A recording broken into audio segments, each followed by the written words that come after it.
Então, pessoal, essa próxima questão, ela é uma questão também interessante, ela fala sobre o direito das comunidades indígenas.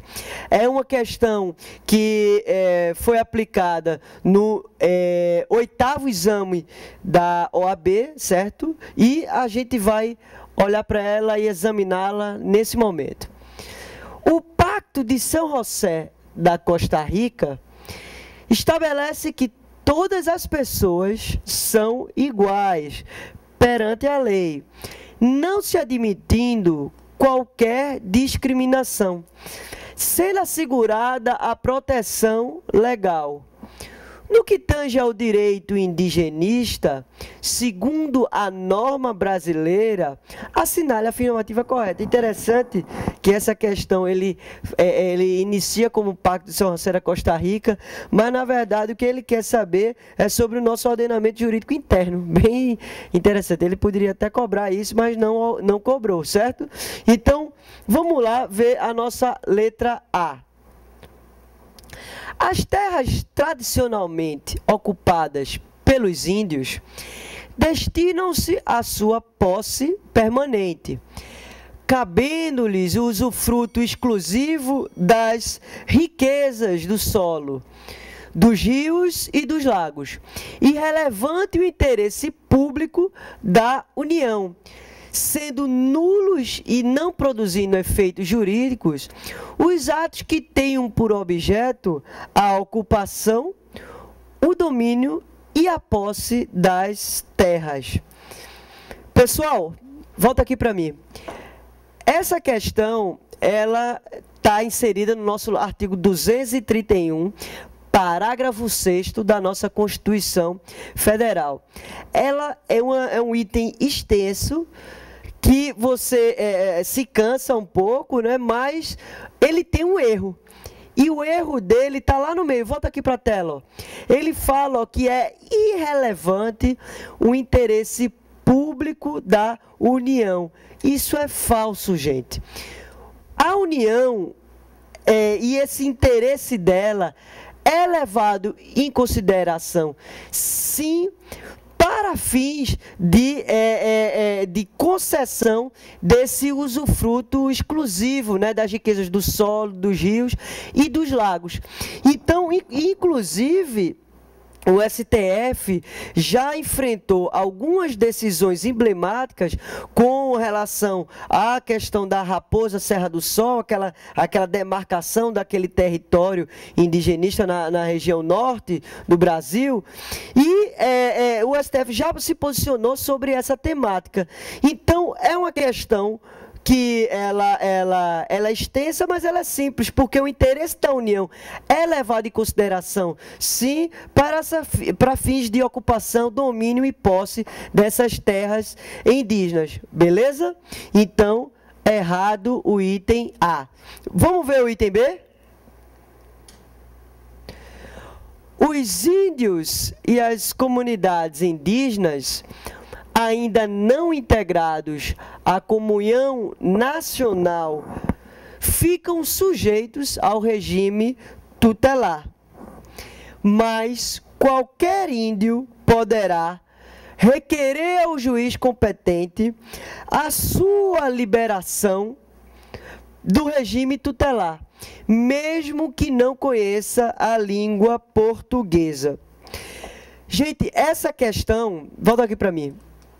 Essa questão, ela está equivocada. Você precisaria saber sobre o Estatuto do Índio, que é a nossa lei 6.001/73. Isso está lá no artigo 9º da lei 6.001/73, onde ele traz 4 requisitos.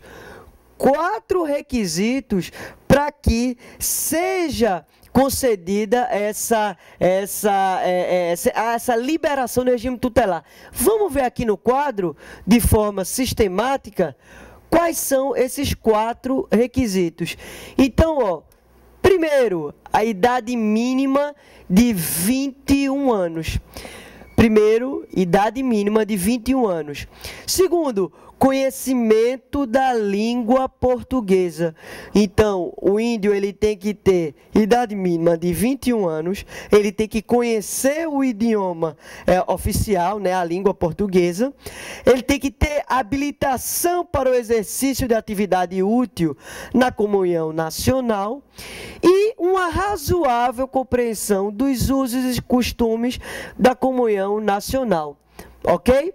Então, a lei, o Estatuto do Índio, ele traz esses 4 requisitos para que o índio ele possa requerer essa liberação do seu regime tutelar. Então, a letra B, ele está equivocado porque ele diz, ó, mesmo que não conheça a língua portuguesa.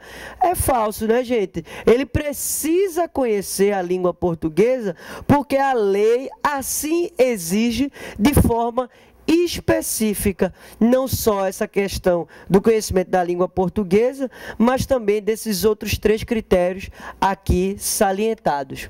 Ok? Vamos ver a nossa letra C? Vamos lá? Vamos para o quadro.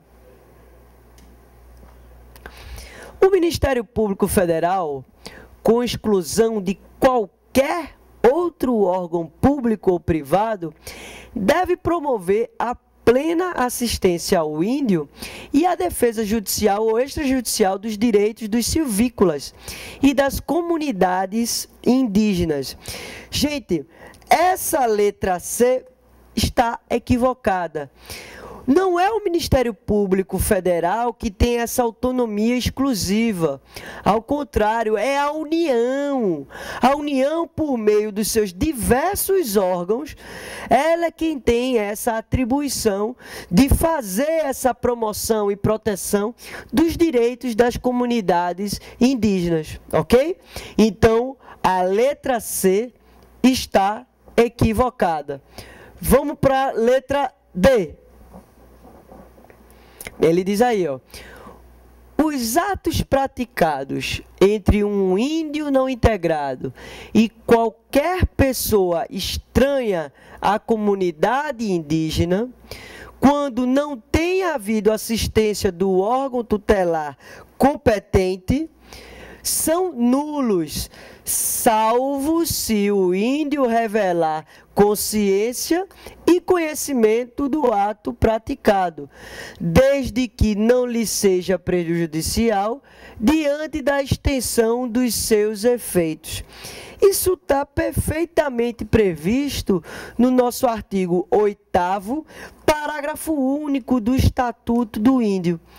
Então, essa questão ela foi uma questão interessante, ela tratou sobre a questão do tema das comunidades indígenas pelo olhar do nosso ordenamento jurídico. Então, para responder essa questão, você teria que ter um conhecimento mínimo do Estatuto do Índio e da nossa Constituição Federal na parte que trata sobre os índios, as comunidades indígenas. Ok? Então, uma questão que eu considero ela de nível fácil para médio, a única questão é que você teria que se debruçar sobre esse Estatuto do Índio, mas a profundidade dela não é tão elevada, pelo contrário, ela é bem superficial no conteúdo. Ok, gente? Então, a gente vai para a nossa próxima questão.